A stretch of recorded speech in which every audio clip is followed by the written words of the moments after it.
Israeli Prime Minister Benjamin Netanyahu has plans for Palestinians in Gaza. The Prime Minister seems to realize U.S. President Donald Trump's vision of relocating much of Gaza's population. Reports say Israeli officials are in talks with South Sudan to take in Palestinians from Gaza.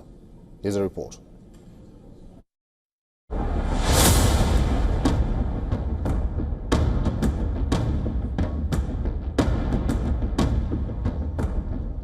Where once stood tall boulevards, now lies nothing but piles of dust. Ruins and rubble, death and destruction. The war in Gaza has been going on for nearly 2 years. Over 61,000 Palestinians have lost their lives. Famine rages, and the current scenes on the ground are unprecedented. Displaced Palestinians fear that they might lose their ancestral land forever. If he wants to occupy the whole Gaza Strip, then we are staying put. Where would we go? There's nowhere to go. As the saying goes, the sea is behind us and the enemy is in front of us. So where can we go? Israel is going forward with its plan to secure Gaza. Netanyahu is looking to relocate the Palestinians in the battered enclave, but where are they planning to send the Gazans? Israeli officials are currently in talks with South Sudan about the possibility of resettling Palestinians from the Gaza Strip to the war-torn East African country. Israel's Prime Minister insists the resettlement plan is optional and calls it voluntary migration.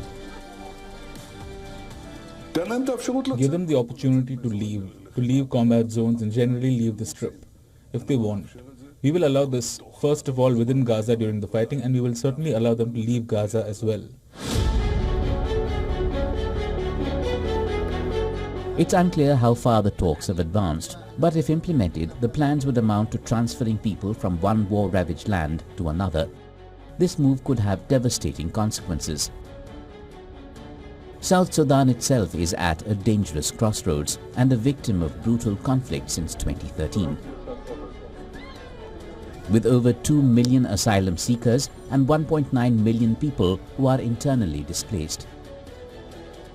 Moreover, a food lifeline is fading for millions in the country, which is coupled by global humanitarian funding crisis.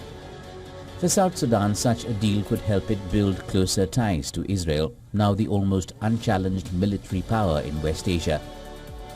It is also a potential inroad to Trump, who broached and promoted the idea of Gaza being the Riviera of West Asia. So far, Israel has not commented on talks with South Sudan, but if implemented, it could result in a second wave of Nakba for generations to come. Bureau Report, WION World is One.